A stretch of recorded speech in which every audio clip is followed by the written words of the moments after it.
Gente querida do Terror Nadina, sou Romário Filho e acredito ser conversando que a gente se entende. Conversemos então. Apesar de toda a evolução que o ser humano imagina ter alcançado, apesar de todos os conhecimentos acumulados de uma raça, de uma espécie que se orgulha de ser a única racional do universo que conhece, se bem que conhece muito poucos, apesar de toda a pompa, soberba e arrogância, o que sabemos do após-morte? Existe alguma ciência que nos dá certeza de?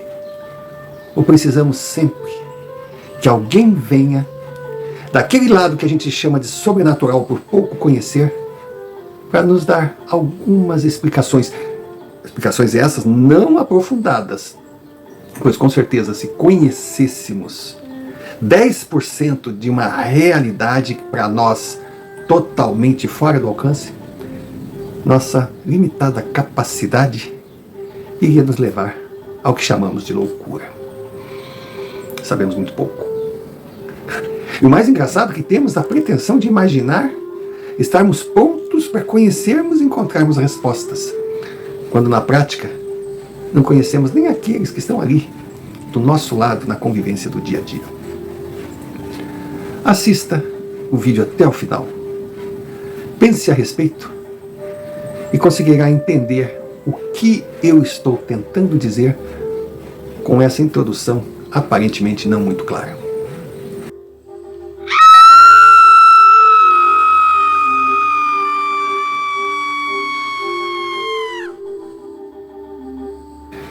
Sr. Romário, meu nome é Janaína. Eu me considero uma pessoa normal, apesar de... A minha infância não foi assim nada que eu possa me orgulhar ou até mesmo agradecer aos criadores. Mas também não estou aqui para posar de vítima, que sei que não sou a única, muito pelo contrário. Existem milhares, milhões de crianças hoje vivendo aquilo que eu vivi e com certeza não tendo a mesma sorte que eu tive. Segundo me falaram, claro que o que acontece nos primórdios da nossa existência, a gente só tem arquivado aquilo que vieram nos contar. Até onde vai a mentira, a verdade, o fake, a invenção, a fantasia, o imaginário. Realmente é muito difícil chegar a uma conclusão. Mas segundo consta oficialmente, salvo erros e omissões, eu nasci numa família média, aquela famosa classe média, intermediária, de um bom padrão, nem rico nem pobre, tendo o suficiente. Uma família rigorosa nos seus conceitos. Um casal dentro dos padrões respeitáveis. Um casal que estudou, trabalhou muito, já recebeu algum patrimônio de herança, fez multiplicar, teve 4 filhos e tiveram condições de dar uma vida plena, não acima da média, mas sem nada faltar. Só que na escada, o terceiro filho, na verdade, era uma menina, a Manuela. E como a família, tradicionalmente, tem o que a gente chama daquele que destoa, ou posa de ovelha negra, Manuela se mostrou ser essa figura.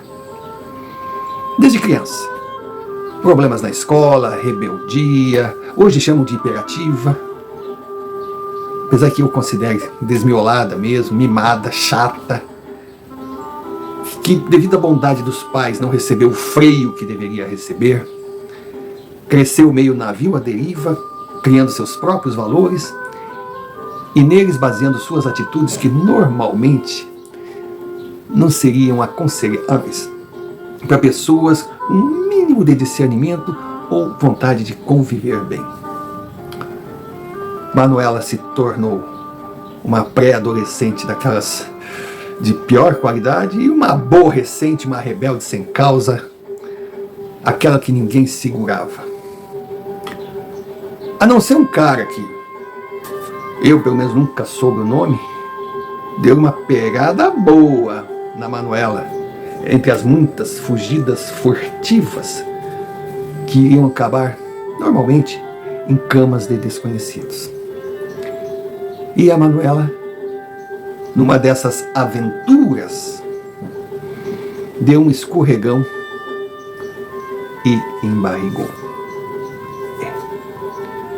Claro, depois da caca feita, o cidadão que doou os espermas sumiu no mundo. Primeiro que, segundo consta, ele não tinha nada consta limpo, tinha uma capivara daquelas. E mesmo que fosse, digamos assim, um camarada com um pouquinho de chance de se tornar um homem de bem, na época ninguém assumiria o filho de uma rapariga que deitou com a cidade toda e não dava para saber se realmente seria o pai biológico. Então Manuela voltou para casa quando deu a notícia, com a família já saturada de saco cheio, ouviu um sonoro: a porta da frente é a serventia da casa. Suma. Na hora que você estava, me chama de lagartixa, me joga na parede, me vira do avesso, ai, ai, ai, você não lembrou dos seus pais. Nós avisamos, agora é tarde. Mas Manuela não saiu assim, segundo falam, né, muito deprimida, não. Ela teria 9 meses de aborrecimento, algum enjoo, depois se livraria da causa e continuaria a vida dela longe daquela família que ela pouco ligava, e até com uma vantagem: o seu pai, demonstrando ser um homem íntegro, não a jogou para fora com a mão na frente e outra atrás. Lhe deu a parte da herança, que era um bom dinheiro. Dinheiro esse que desapareceu rapidinho. Mas a tal criança nasceu. Nasceu num desses locais que ela seria apenas um número. E essa criança, uma menina que segundo dizem era linda, foi batizada de Janaína. Janaína viera ao mundo já com o karma de esperar uma adoção, passar de lar em lar, ou fazer parte de um grupo de crianças onde teria toda a proteção num abrigo, mas não teria aquilo que a gente só dá valor quando não tem: amor. Só que Janaína teve a sorte, digamos, a luz, de nesse abrigo existia uma senhora, na época já com seus 40 anos, pouco mais, pouco menos, vai saber, que fazia serviços gerais e se apaixonou por ela. Então essa senhora batizou Janaína e depois de muito lutar conseguiu adotá-la. Janaína cresceu em uma casa modesta, mas um lar. E essa senhora jamais posou de ser a mãe biológica. Não, ela sempre deixou claro para Janaína. Contou a realidade, a história, disse que não conhecia seus pais, e realmente era verdade, porque ela simplesmente foi encontrada, deixada ali. E tinha uma carta, mas quem leu essa carta foi a direção da casa. E passou algumas informações, mas nada aprofundado. Então Janaína, na sua ingenuidade, também não estava nem preocupada em saber quem era quem. E ela foi criada por uma senhora que acostumou a chamar de Vó Dinda. Vó Dinda era casada com o Sebastião, o Tiãozinho. E Vó Dinda, ela não recebera da natureza a graça de gerar uma criança. Então dedicou a sua vida a Janaína. No início, era tudo muito simples, mas era um lar, era uma felicidade. Mas quando Janaína completou 11 anos, Tião partiu. A partir daí, ela e vó Dinda enfrentaram alguns desafios novos, mas unidas conseguiam superar tudo. Vó Dinda se desdobrava. Vó Dinda era amor. Janaína reconhecia naquela mulher uma luz na sua vida. Janaína estudou, cresceu, a duras penas terminou o ensino básico e entrou numa faculdade.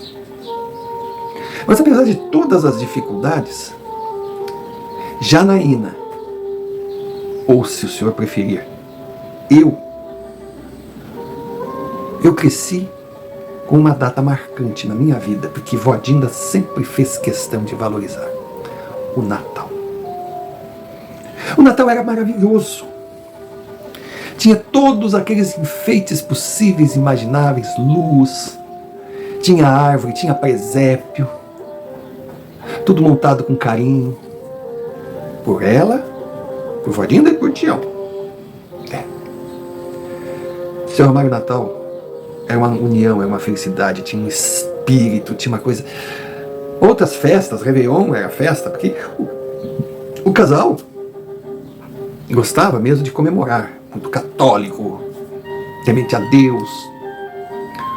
O meu aniversário, era lindo, tudo muito simples, mas de deixar saudade, de marcar. Desde a época do Kisuko, eu sempre tive o meu aniversário. E quando o Tião partiu, foi muito duro. Vó Dinda sofreu, eu sofri. Ele era um cara incrível. E o sonho dele era me dar uma festa de 15 anos. Não alcançou. E essa morte, essa partida, trouxe uma tristeza à casa. Lógico. Vó Dinda não escondia a falta que o seu parceiro fazia. E eu lembro que ele faleceu no mês de agosto. E quando chegou novembro, eu imaginei, eu já estava preparada. Apesar de ser criança, entendia tudo, que não teria Natal, mas fiquei surpresa. Vó Dinda, que vivia numa tristeza assim, em pleno luto, acordou um dia cheia de luz e disse: vamos lá, vamos montar nossa árvore, montar nosso presépio. Eu disse: mas vai ter festa de Natal, Dinda? Claro que vai ter. Nem Tião, nem eu, enquanto nós estivermos vivos, vamos deixar de comemorar o nascimento de Cristo. E foi um Natal igual aos outros, claro, temperado com tristeza. Então essa era a vó Dinda. E o mais incrível, seu Romário, quando os 15 anos chegaram, a festa aconteceu. Que vó Dinda simplesmente revelou que Tião guardava, ele tinha uma poupancinha para a festa. Eu teria a minha festa de 15 anos igual a das minhas colegas. E foi uma festa linda. Eu jamais irei esquecer.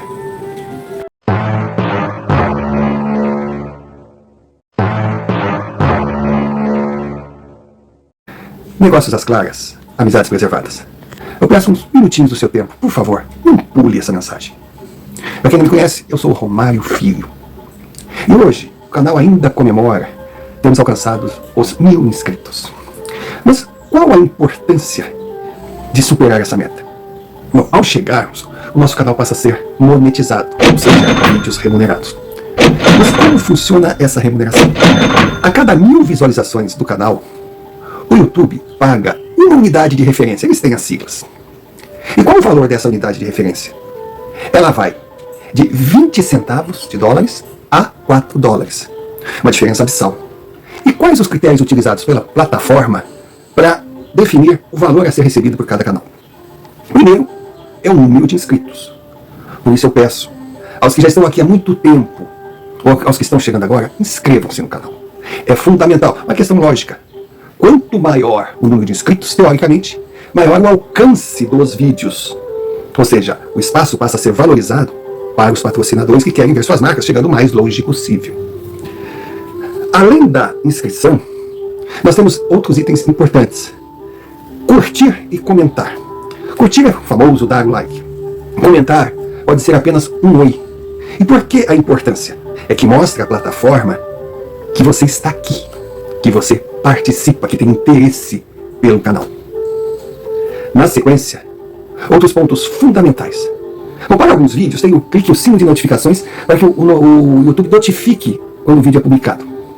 Olha, tem muitas pessoas falando que o YouTube não está notificando, não quer entrar no mérito, e para nós também não é tão importante assim. Porque quem gosta do canal, quem quer conhecer o canal, ou ver os vídeos, sabe que segunda, quarta e sexta, sem falta, entre 2 horas da tarde e 7 horas da noite, terá um novo vídeo. Outro fator fundamental é a minutagem na visualização, ou seja, assistir o vídeo na íntegra, ou pelo menos um pouco mais de 50%. Porque se a pessoa entra, curte e não assiste nada, não é vantagem para o patrocinador, pois fica claro que a sua propaganda não foi visualizada. A plataforma nos dá oportunidades de buscar patrocinadores parceiros, tanto pessoa jurídica quanto pessoa física. Então, se alguma empresa estiver interessada em parceria com a gente, entre em contato pelo nosso e-mail. Mas também, os parceiros podem ser pessoas físicas, você. E aí nós temos a opção do envio de Pix, colocando a chave e o QR Code na tela. Temos a opção do Hypar, que ele também, depois de um determinado número, passa a ser cobrado. E temos a grande opção de ser membro, de pertencer à Confraria Nádina, tendo algumas vantagens. Acesse aí no Seja Membro e irá conhecê-las. Eu sei que é chato o vídeo interrompido com todo youtuber repetindo os mesmos pedidos. Espero agora que você entenda a razão. Recado dado, resta agradecer a atenção e a paciência e voltar ao relato. Tião e vó Dinda realizavam o sonho de me dar de presente uma festa de 15 anos, mas nem imaginavam que me deram 2 presentes. Porque eu sempre fui uma menina muito na minha. Não era de festas, era sossegada, gostava de ficar em casa, tinha minhas amigas, tinha meus amigos. Tive alguns namorinhos de infância, mas nada muito sério. E para minha festa, eu que não era assim a mais popular das meninas, convidei só as melhores amigas, vieram os parentes de vó Dinda, de Tião. Foi uma festa linda. Eu me senti uma princesa. Mas Daniele, uma das minhas melhores amigas, perguntou se poderia levar um primo que tinha vindo do interior, que estava na casa dela. Eu digo, claro, traga o primo. Ai, o primo de Daniela. Quando ela me apresentou, quando eu olhei nos olhos de Carlos, eu disse, meu Deus, existem deuses no Olimpo e um deles veio me visitar. E o pior é que eu não sei se eu estava assim, encantada, né, feliz, com aquele brilho de menina descobrindo a vida na minha festa de 15 anos. Eu acho que algo que normalmente eu não tinha apareceu ali. E já ouviu falar em amor à primeira vista, seu Romário? Carlos, o primo de Daniela, se transformou no meu primeiro namorado sério, com o tempo meu noivo. E eu estava com 19 anos, já planejando casar. Vó Dinda feliz, realizada, porque gostou muito de Carlos. Principalmente considerando que ele tinha algumas questões em comum. Uma delas era com relação ao Natal, ele ficava criança. Eu vivia um mundo de fantasia. Meu Deus, como eu era feliz. Aí de repente, seu Romário, eu comecei vó Dinda assim com um envelhecimento precoce. Você percebeu? Eu estava envelhecendo.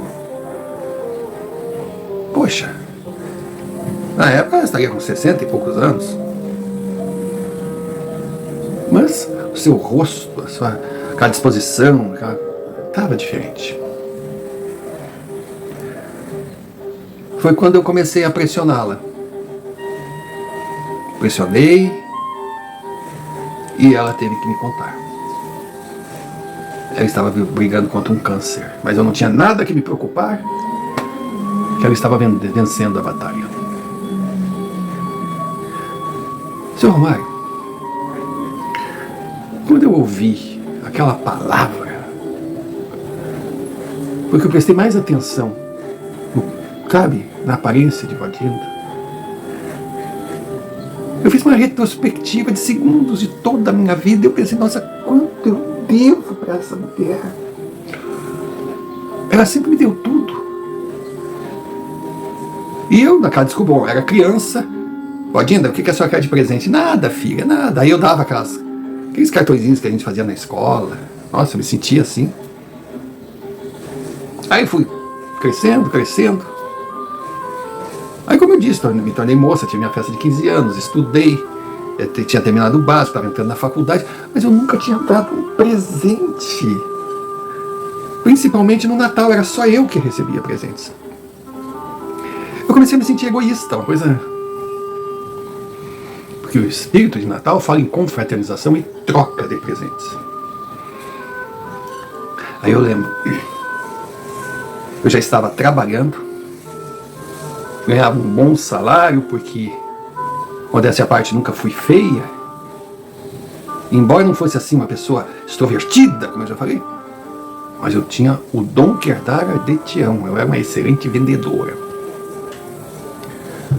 Fui trabalhar numa rede de lojas famosa e me destaquei nas vendas. Estava crescendo dentro da empresa e a minha comissão era muito boa. Então, naquele ano, no mês de outubro, eu cheguei para a vó Dinda, conversando assim, disse: vó, o que a senhora quer de presente? Ela disse: nada, minha filha, nada. Ô, vó Dinda, sabe, a gente quer dar um presente para a senhora. Não. A senhora não quer nada? Ela, filha, claro, todo mundo tem sonhos. Eu tenho sonho de um dia receber um presente, mas eu sei que é impossível, sabe, está fora do meu alcance. Eu aprendi a aceitar as vontades de Deus. Eu lembro que Carlos estava comigo. Ele acompanhou toda aquela conversa. Aí ele olhou para mim assim: mas poxa, mas tu uma mulher é pouco observadora. Eu digo: mas o quê? Caramba! Tu lembra aquele dia, assim, que ela foi lá no seu trabalho? Que estávamos nós dois lá conversando, combinando um final de semana. Aí deu uma coincidência da gente nos encontrar. Eu digo: eu lembro. Tu não viu a forma que ela olhou aquela geladeira? Eu digo: não. Os olhinhos dela brilhavam. Porque era realmente uma geladeira último tipo, top das tops. E cara. Eu disse: sério? Ela: sério? Tem certeza? Tenho, claro. Aí então, tá aí o presente que eu vou dar para a vó Dinda. Conversei com o meu gerente, deixei o negócio alinhavado, ele me daria um desconto, sairia para mim a preço de custo, eu poderia pagar a descontar no salário, seria apertado, mas era um presente para minha avó Dinda. Chegamos em novembro. Aí ela me disse que queria falar comigo. Eu: tá bom. Ela era meio assim, cheia de cerimonial, né? Aí eu fui conversar com ela depois que cheguei do trabalho. Ela me mostrou uma pasta cheia de documentos. Aí disse: ó, filha, aqui está tudo que vai ser necessário. Eu digo: necessário para quê, vó? Eu não vou te dar despesa de velório. Eu digo: sabe, eu perdi a força nas pernas. Que história é essa, vó? Eu disse: não estou morrendo agora. Não, mas isso aqui eu pago há muito tempo, ela disse. Aí ela me explicou: isso aqui é da funerária e outra, eu não quero, quando eu partir. Eu digo: para com isso, vó. Não, isso aqui é um assunto igual a qualquer outro. Te deixar com compromisso de ficar pagando anualmente túmulo, isso. Então isso aqui, ó, é o que eu paguei também por cremação. Eu vou botar aqui, tem o velório, tem o transporte, tem a documentação, tem todos os trâmites e a cremação. Eu não queria nem ver aquela pasta. Ela falou: mas tá, não precisa ver não, mas tá aqui na gaveta, tá? Tá, vó, tá. Sabe aquela coisa assim de tá. Trabalhei o dia todo, tô cansada. Poxa, quero tomar um banho, ir pra faculdade, é só vir com essa conversa. Ai, meu Deus do céu, pá, sai. Fui, ela ficou sentadinha ali. Quando chegou ali por 20 de novembro, estávamos nós três ali, Carlos, ela e eu. E ela me perguntou: e aí, vamos começar a montar a árvore? Eu digo: puxa, não é cedo, vó? Não, vamos começar a ajeitar tudo, tá? Esse Natal vai ser especial. Eu digo: todos são, né? Aí eu olhei pra ele assim, deu uma risadinha. Eu digo, o que vocês estão planejando? Não, nada, vó, nada, vamos montar a árvore. E montamos a árvore, meio prematuro, mas tudo bem. Senhor Mário, dia 2 de dezembro, vó Dinda teve uma crise, sentiu uma forte dor. Foi para o hospital e dia 5 estava sendo velada. Eu fiquei sem chão. Ela sabia que tinha sido derrotada pela doença, que tinha poucos dias de vida. E o anjo me deixou de uma forma egoísta. Não deixou nem eu dar a geladeira, que seria o grande presente que ela sempre desejou, e eu poderia realizar esse sonho. Pois é, senhor Amaro. Aquele Natal se resumiu em enfeites. Não teve nada na nossa casa. Depois que eu fui ver aqueles documentos, ela tinha deixado a casa no meu nome, como tinha me falado, todas as despesas do seu velório, que foi lindo. Fez um seguro e me deixou de beneficiária. Ela cuidou de todos os detalhes. Mas quem mexeu com tudo isso foi Carlos, porque eu não tinha cabeça. E na cerimônia, me deu uma má impressão, porque ela estava numa mesa, assim, tudo muito bonito, falaram, tinham fotos dela na parede, arrepiante, algo lindo mesmo. Só que daí o caixão que ela estava, desceu. E ali me disseram que ele ficaria um tempo, e no outro dia que aconteceria exatamente a cremação. Então, Mário, bom, foram uns dias que honestamente eu não sei nem como é que eu passei, às vezes veio tudo assim em câmera lenta. Ela faleceu às 4 horas da tarde. Aí depois de todos os trâmites, 10 horas da noite, começou o velório. Aí estava eu ali do lado daquela caixa, com a minha avó Dinda deitada. Meu Deus. Foi a noite mais longa da minha vida. Eu queria chorar, mas eu não conseguia. Só quem passou por isso sabe. Às 11 da manhã do dia seguinte, veio o padre, extrema-unção. E aí o corpo de vó foi para outra cidade, porque não tinha cremação onde eu morava. A cerimônia terminou 4, 5 horas da tarde. Me disseram que no outro dia que ela seria cremada. Eu fui embora. A sensação que eu tinha é que ela estava deitada naquela caixa, numa peça fria, que ela estava sozinha, trancada. Ela devia estar se sentindo mal, queria sair. Parece que eu sentia a agonia dela. E no momento que me disseram que seria a cremação, eu sentia a dor do fogo no meu corpo. Eu imaginava, meu Deus, que violência. Da terra viestes, para a terra voltará. Não falou nada em cinza, não falou nada em queimar. Ela está sentindo a dor, sabe aquela coisa?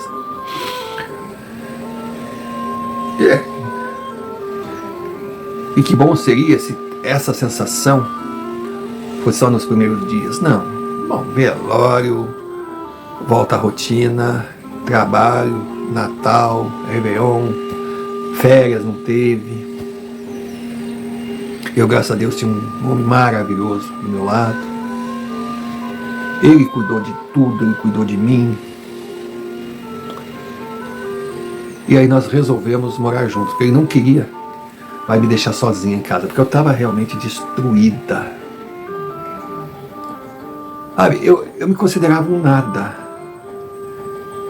Eu perdi vó Dinda. Ela deu tudo para mim. Eu passei anos ao lado dela sem dar um presente. E outra, quando eu pensei em presenteá-la, Ela foi embora. Não é justo. Por que a vida apronta assim, seu Omar? Como o senhor mesmo fala, né? E outra, ela estava mal. Se eu tivesse um pouquinho mais de atenção nela, não pensasse só em mim, eu viria, eu cuidaria dela, não. Ela que cuidou sempre de mim, praticamente morreu sozinha. Porque eu estava ali, mas não estava. Perder é triste, senhor. Perder é triste, mas o remorso. E outra, a dor que eu sentia da maldita cremação que eu pensava, queimei o corpo, ela sentiu a dor, ela sofreu. Foi um ano duro. E eu pensava que com o tempo a coisa ia amenizando, mas não amenizava. Eu sonhava com ela, eu via ela andando. Tinha sonhos que eu via queimando, gritando. Por que você fez isso comigo? Sabe, essas coisas assim. Quantas e quantas vezes eu acordava no meio da noite gritando, pedindo perdão. Foi para aqui. O ano correu, chegou novembro, início de dezembro. Aí no dia 10, Carlos perguntou, não vamos montar o nosso Natal? Eu disse, não vai ter mais Natal nessa casa. Eu percebi que ele não gostou, mas ele jamais iria contra mim. E também não adiantaria ter uma árvore se não tivesse o espírito. Pois é, seu Omar. Mas naquela noite, como normalmente acontecia, eu chegava antes em casa, porque eu ia tomar banho, me preparar para ir para a faculdade. Aí ele chegava depois. E eu fazia sempre um pratinho rápido para não comer fora, a gente estava de economia, coisa, se bem que estávamos estabilizados financeiramente graças ao seguro, mais um presente da Vodinda. Não pagávamos aluguel, herdei o carro dela, enfim. Aí eu preparei um café. Quando eu virei do fogão para me servir,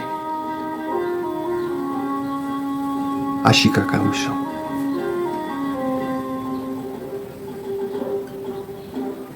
Foi um choque. Eu não sabia. Que loucura é essa, meu Deus do céu? Que loucura, o que está acontecendo? Que loucura, isso não existe. Vodinda estava sentada aí na cadeirinha que ela sempre sentava, que fazia as refeições rápidas comigo, para me fazer companhia nesse chega do trabalho, vai para a faculdade. Na verdade era o jantar dela também. Ela sorriu para mim.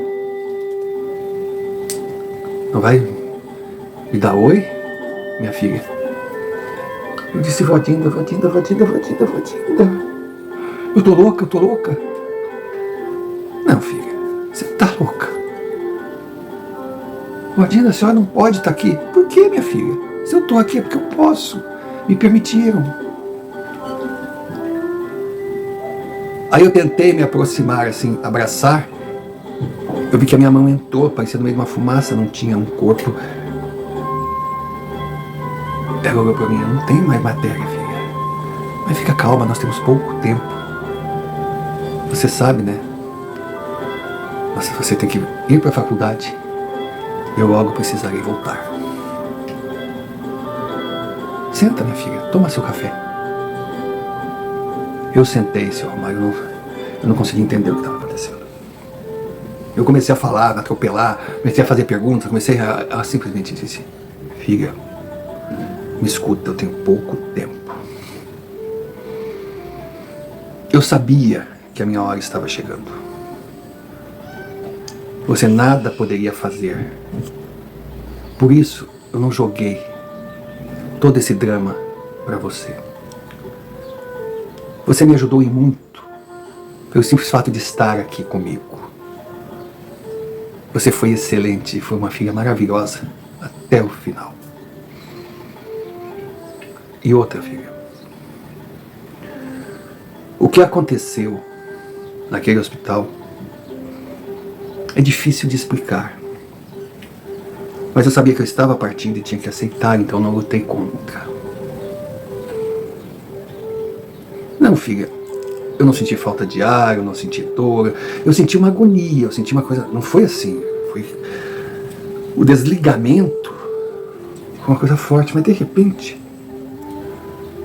eu não posso precisar quanto tempo foi. Não há como. Mas eu me vi num local gigantesco e escuro. Não tinha chão, não tinha parede, não tinha nada, eu só planava. Aí eu pensava, eu acho que eu morri mesmo. Onde será que eu estou? Mas quando eu queria ficar assim, tensa, nervosa, eu dizia, não adianta. Se eu morrer, eu quero morrer em paz, de uma forma digna. Eu quero dormir, eu quero dormir. Aí eu apagava, filha. E de repente eu voltava de novo, lá estava eu tateando, mas quando eu ficava nervosa, querendo entrar em pânico, onde eu estou, de novo, eu buscava a resignação. E eu sentia, de alguma forma, toques, presenças de pessoas ao redor de mim. Filha.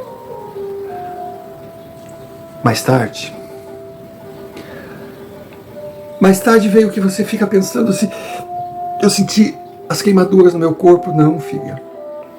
Eu não tinha mais corpo, mas eu sentia a hora da cremação. Era tudo muito estranho, eu não sabia definir.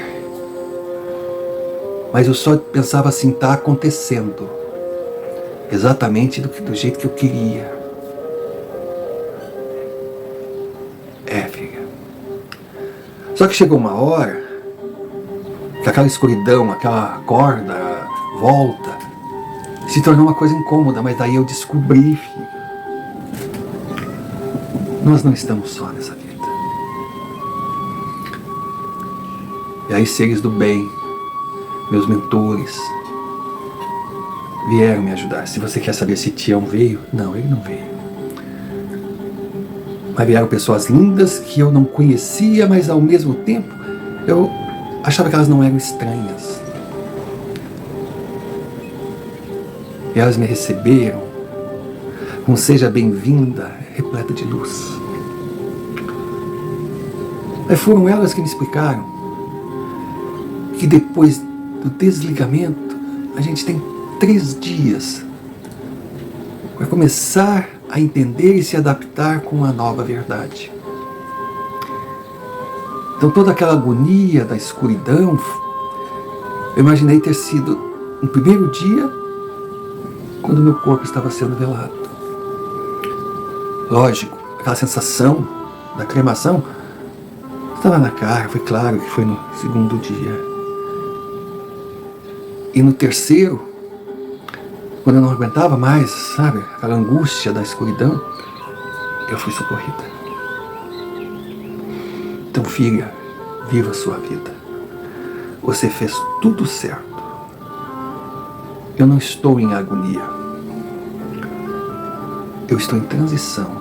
Estou reaprendendo a descobrir o que eu realmente sou. E outra, quando eu cheguei aqui, eu não vi árvore de Natal.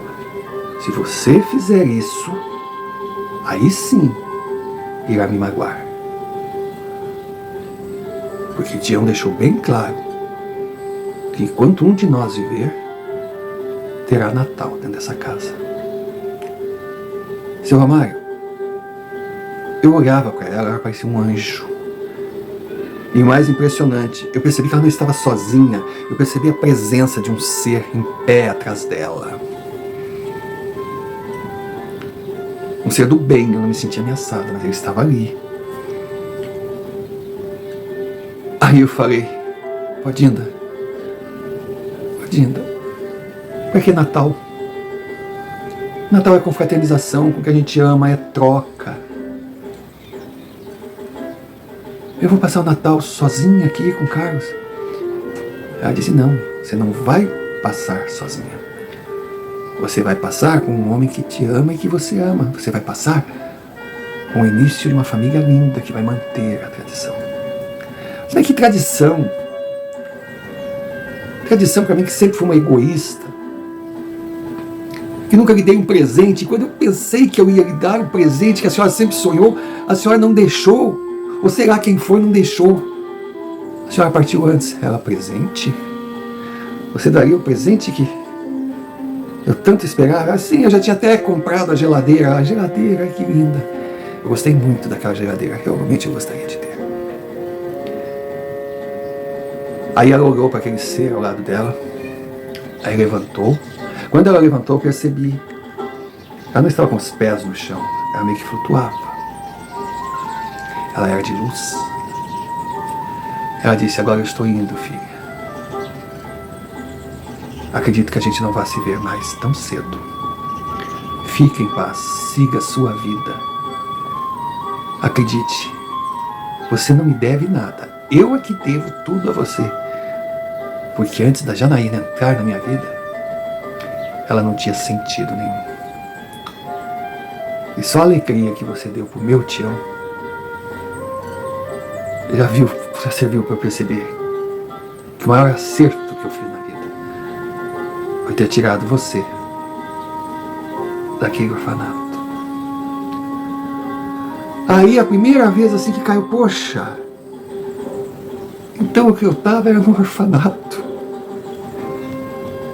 Eu disse: mãe, minha mãe, a senhora me adotou, minha mãe. Aí ela olhou aquele ser que estava ao lado dela. Ele sorriu. Ela sorriu também. E disse: fique em paz, minha filha. Eu te amo. E saiu como se tivesse ganho um presente. Foi quando aquele ser chegou para mim: muito obrigado pelo que você fez. Eu não entendi nada. Eu digo: eu mais uma vez não fiz nada. Você deu a ela o presente que ela mais sonhou. Foi de um dia ser chamada de mãe. Em resumo, essa é a minha história, Sr. Romário. Sei que muitos não irão acreditar, outros poderão fazer piada, mas ela é a minha história. Eu sei o que eu vivi.